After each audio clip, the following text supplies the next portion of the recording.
Hello, welcome to Krafting Kitty. It's Saturday, so it's time for my We wound up. Yeah! Chomp said he wanted to do the intro for the video today, but it turns out all he really wanted to say was weekly roundup. So there you go.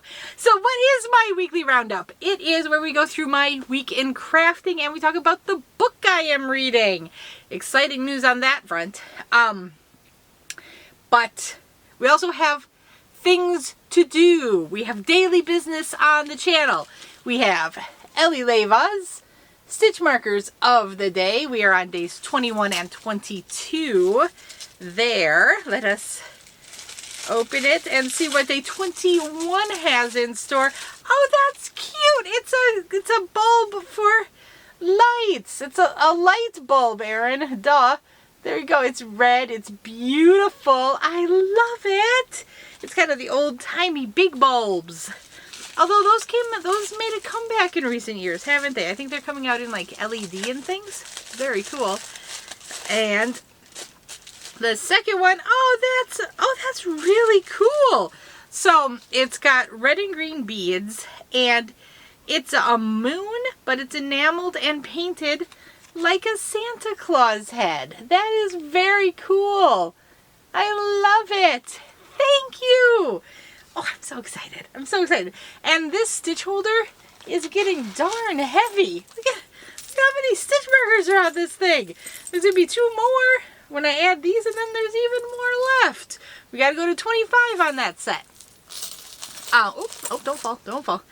We also have our Ginger Snap Yarn Advent Calendar, day 23. We are up to date on this one.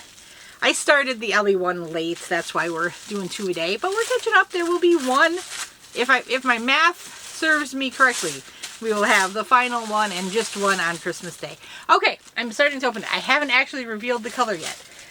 We moved into the reds. We had kind of a red with a bit of a light red, maybe pinkish. Where are we going next? I think we're going to head more into the pink. That's my guess. We'll see. No, we went deeper red. We went deeper, darker red. Look at that. That is so pretty. On your screen, it's coming out brighter than it is in person. It is a much deeper red in person. That is lovely. Oh, that's pretty. You knocked this one out of the park. I am so impressed. But I'm still not sure where we're going to end here. Do you guys think we're going to just end with a red run? Maybe. I don't know.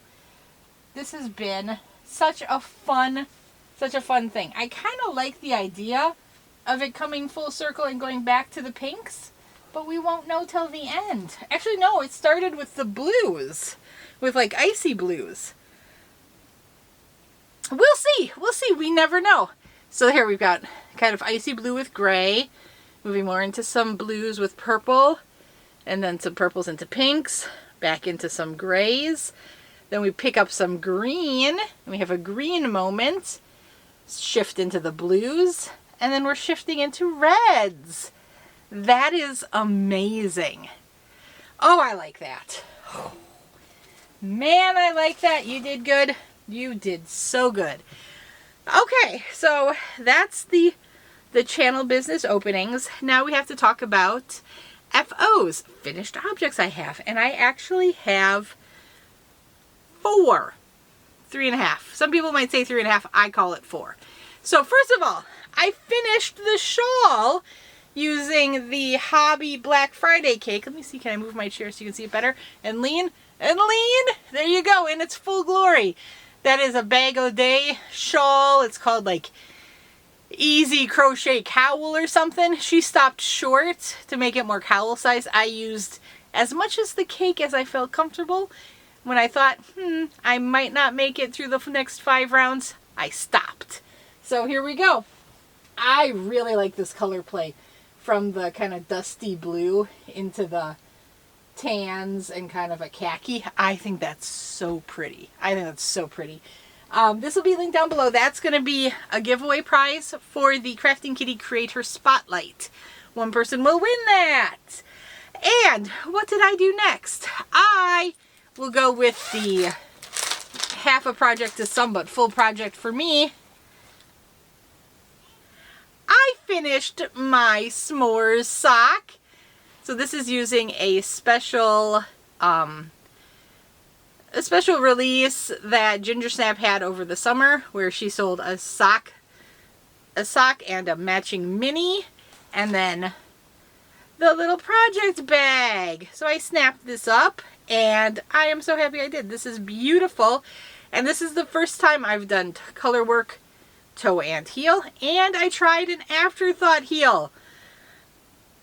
So this was my very first afterthought heel. From what I was told, once you do an afterthought heel, you never go back. I did not enjoy the afterthought heel. I'm sorry. I'm sorry. It could be just because it's my first time. And this was not the afterthought heel I had read about before either. So this one, in the pattern, they told you to knit on some waste yarn so you could then pluck the waste yarn out instead of having to cut, which felt a little less scary to me. But yeah, I'm not sure how I feel about the afterthought heel. Last week I had said I was worried it was going to be too long. And so measurement wise, it should be too long. It's over 9 inches, which my foot is 9 inches. But for some reason, when I put it on, it felt great. So I'm going with these measurements again for the second sock, because I was fully prepared that this sock was going to be a little too big, and I was just going to say, fine, we're going with it, and I'll make the next one a couple rows smaller. But because I am not frog. These are tiny stitches. Tiny stitches. I'm not going to take them out if I don't absolutely have to. And but I don't have to because it surprisingly fit. So I got that done.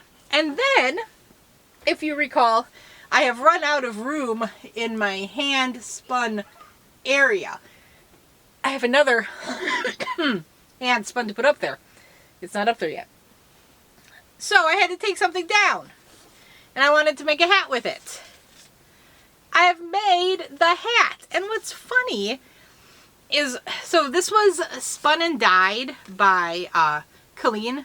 I believe when she gave it to me, which was about a year ago now, she had said it was either her and her daughter, her and her granddaughter, or her daughter, and her granddaughter were all involved with the creation of this yarn. But when I looked at it in the hank, I thought it was very orange-leaning coral. But as I was crocheting it up, I realized it perfectly matched my crochet hook, which in my mind was red. And then I decided, when I finished it, I wasn't sure how much yarn I had, so I figured I would try to make a bingo-sized hat.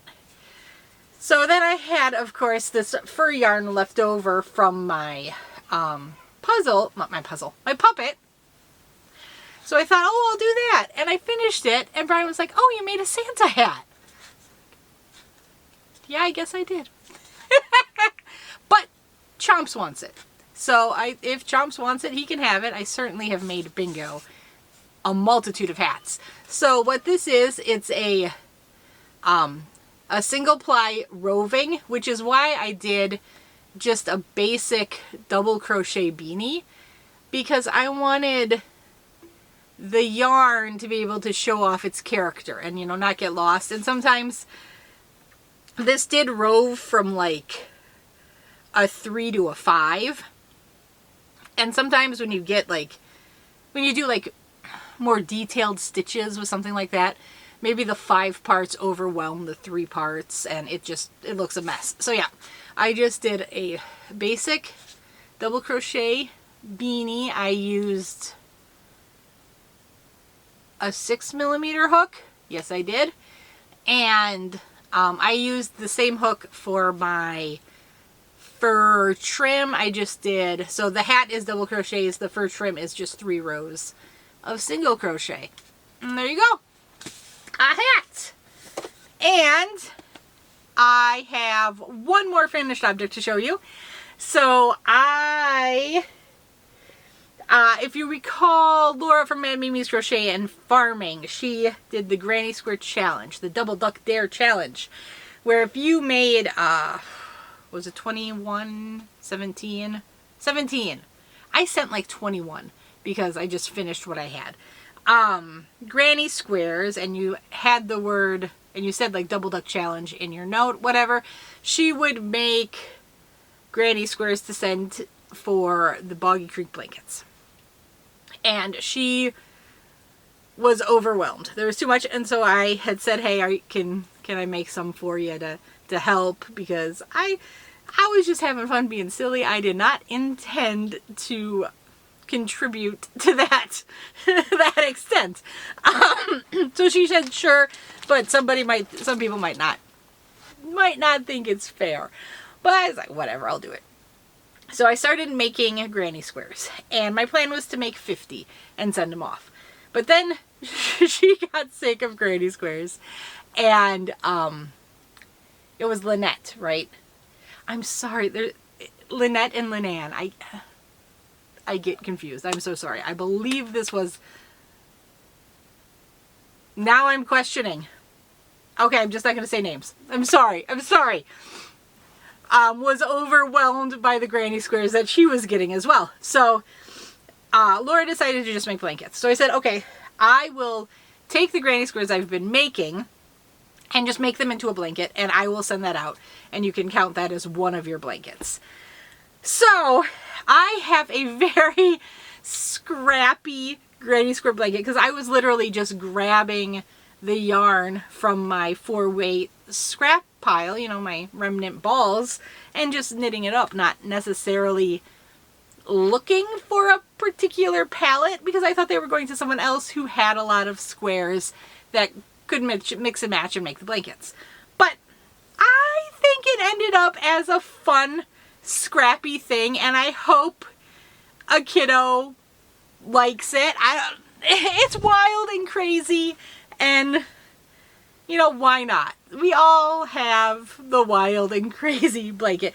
I actually had to stop and think about how to join it, because I had kind of two options: a white, or like the brownish color I used for my turkey body and the things we're making Thursday, amigurumi turkey. That was a pound of yarn, so I've got a ton of that left. I decided to go with the white because I was worried that the tan would conflict with some of the colors in here, and I thought white goes with everything. So that's what I did, and I sewed it together in, like, I tried to take it and make it in a rainbow. So my reds, my oranges, turns out I didn't have any yellows, greens, blues, purples, and then I put pink at the other end, and I tried to do diagonal stripes. And then I had some neutral squares that I tried to, you know, plop in at the end of where, you know, I was done making the certain color of red. I plopped in a neutral square. Anyway, you'll get the point when I start showing it. So, wait, which way does it go? 1, 2, 3, 4, 5, 6. Okay. So here is my hodgepodge granny square blanket that I am sending for Boggy Creek.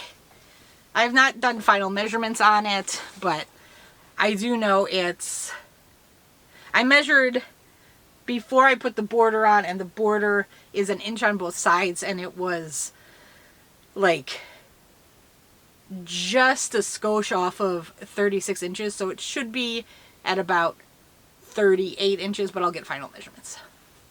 But here we go.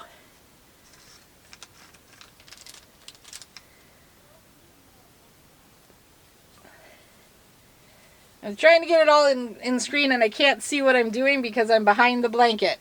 So if my presentation is not perfect, I apologize. But there you go. There you go.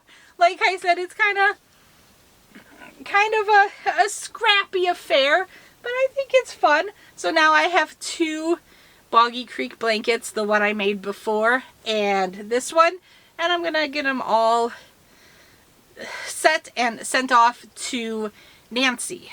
So if you, sorry, it's being stored under my tripod. If you're interested in learning more, I believe they're accepting through, I forget. I feel like they're delivering in February, so they're going to need it in January. So just be safe. Maybe make sure they're sent out sometime soon-ish, because you never know with the mail. I'm sure you're going to be fine if you get it out like early January. But there you go. That's what I have done. And in that process, I also finished this week the puppet, the Fridays with Fred puppet. And so I've got a lot of bigger, longer term projects off my plate, which feels really nice. But of course that means I have space in my whip section. Okay, so what did I do? What did I start? What are my whips? I started my second sock. I've got the cuff done and I've got about 5 rows, maybe 6 rows. I'm on row 6 for the leg part. These are shorties, so once I get to row 10, I'll put in my waist yarn and then start the foot in earnest. So I'm very close to that point in that sock. Oh, I'm using the Ginger Snap S'more Summer Fun yarn set, and it's kind of it's this yarn, kind of a toasted marshmallow with like a fiery orange as the off thing. My needles, I'm using US 1 Haya 9-inch circulars. When I need to use the double pointed, I have ChowGoo US 1 stainless steels. I've said this before, I've tried bamboo. I really like bamboo knitting needles. I love them. I can't use thin bamboo DPNs, double pointed needles. I feel like I'm going to snap them. The sock pattern I'm using, I got free off of Ravelry. It's from Hypnotic Yarns, and it's called the Espresso Shot Shorty Socks. And what attracted me to this pattern was it seemed like a beginner afterthought heel, and it had the colorwork heel and toe. So that's where we're at. I will continue to work on this. This is my project while I'm putting the kidzos to bed, because it's mostly round after round after round of knits. And what else am I working on? I actually got a couple of rows of my Lamina Wrap, which I haven't shown in a very long time. The Lamina Wrap is my project that I'm making from last year's yarn advent that I got from Paw Ply Yarn Company. It's a larger wrap scarf thing. I'll pull it up next time. Hopefully I'll get more work on it in the coming days. What else did I do? Well, the girl child wanted a matching Halloween cocoon shrug to the one I made with following Krista from the Secret Yarneries. I did not pull up Krista's pattern, so I'm just going to go off of memory from what I remember. And I pulled out my leftover bright stripe red heart yarn and a solid black. I'm using Mainstays solid black. Sorry, I don't want to take it out because I don't want to get the yarn all tangled since I'm holding it together. And I'm using my 5.5 millimeter Yarnus crochet hook. It comes from this set. It's very reasonably priced on Amazon, and I very much like it. It's a good solid set. I believe it's kind of a knockoff Clover, but I've never had a Clover, so I don't know. Just based on look. Anyway, so I started making Bingo her very own granny square shrug. So here's her granny square so far. And at the beginning here, I ended up with the kind of indigo yarn, so it doesn't look super stripy, but now we're getting into the bright colors. So she's got her purple coming in there. She's going to be very excited for that. And I mean, she's a small kiddo. It's not going to take too long to get a granny square to her appropriate size. And then that left me more time, and I've been thinking about goals for 2024. It's that time of year, right? So I've got a couple of goals. I've already said that it's going to be the year of amigurumi, and it's also going to be a tackle the long-term whips. So I've got what I'm going to show you next. I've got the Dino Stomp blanket. I've got Sophie's Universe has been in the corner for a very long time. The Twists and Turns MKAL has been in the corner for a long time. I dropped the Geogradient MKAL to focus on the Boggy Creek blankets and the Dino Stomp blanket. So that needs to come back out. I've got a sweater that has been sitting there for Chomps for ages. So we're going to get those out of hawk. We are going to get those completed and off the needles. I also have that Lamina Wrap I mentioned earlier.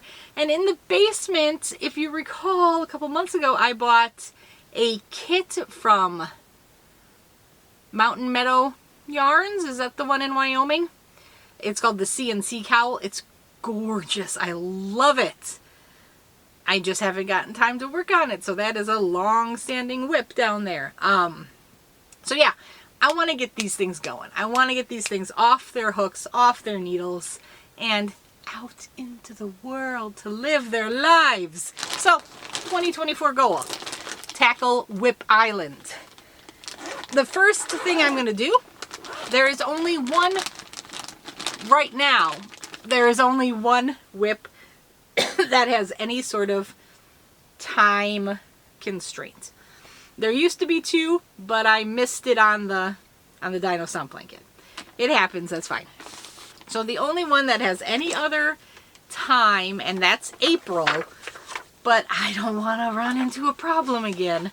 So we're going to pull out the Berber Afghan. This is a kit I got out of Mary Maxim, and this is the blanket I'm making to send to BagODay's BOD's charity auction. So it is, oh, who made this?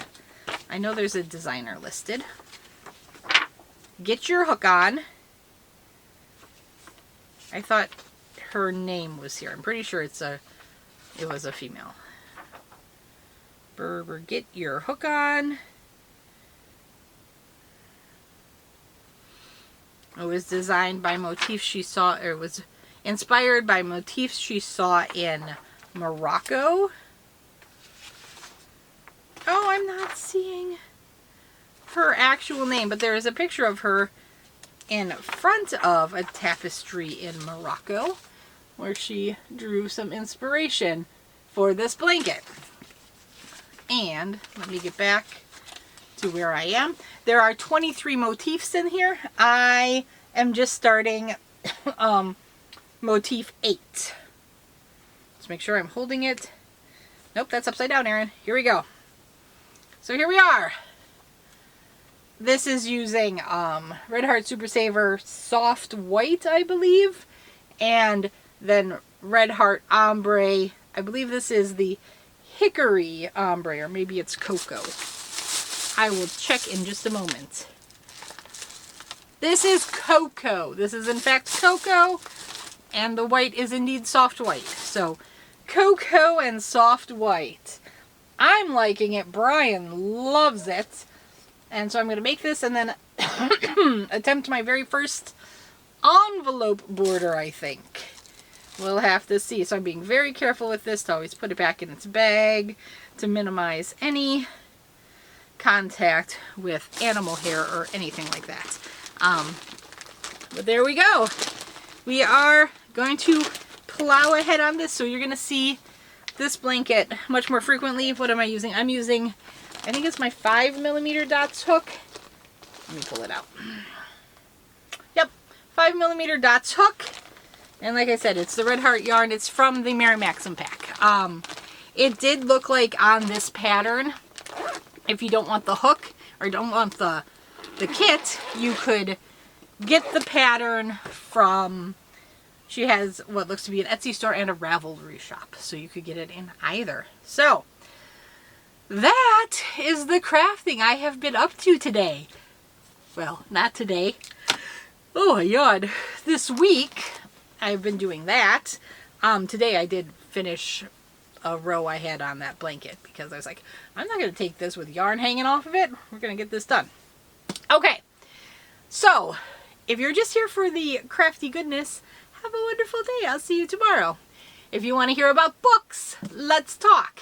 Okay, so I am continuing to read The Wise Man's Fear with Patrick Rothfuss by Patrick Rothfuss. Dear Lord.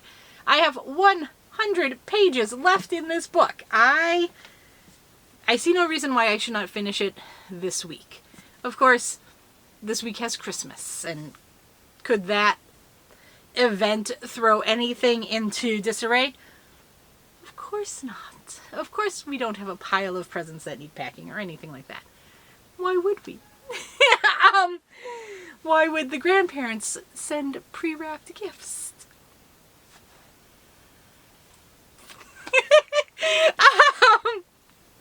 So, yeah. I got a little work to do. But that's okay. That is okay. I don't mind doing the wrapping. It's fun for me. It's just, can be a lot when you look at the pile. Yeah, so like I said, I should finish it this week and should have a full report for you next week on my feelings on the book overall. I really like this universe. It's I call it Sword and Sorcery. There's a little more sword in this one than the first book if you read The Name of the Wind. This is an unfinished trilogy. So there is a long promised, yet to be delivered third book. If that annoys you, go read something else. There are tons and tons and tons of wonderful fantasy out there. If that doesn't bother you, I highly recommend this. I highly recommend this. He is a wonderful author. He's got a way with world building. He's got a way with language. It's a good book. I quite like it. But I also understand that it can be heartbreaking to get to the end of the book and know you may or may not ever know what happens at the end. I've been there with Game of Thrones for years and years and years. I'm there with you. So I'm going to be shortly entering that phase here. The one saving grace is there are 2 novellas he wrote in this universe, as well as a short story. So I've got those novellas. One novella just came out last November, so a couple weeks ago. And actually probably about a month ago now. So I've got those to tide me over and keep me in that world a little bit longer, and we'll see. I have hope. I have hope. I think it'll come. Might be a fool's hope, but whatever. So yeah, I have already my next book picked out, and we'll move on to that. We might be talking about something new next week. And on that note, I think I will talk to you guys later. Okay.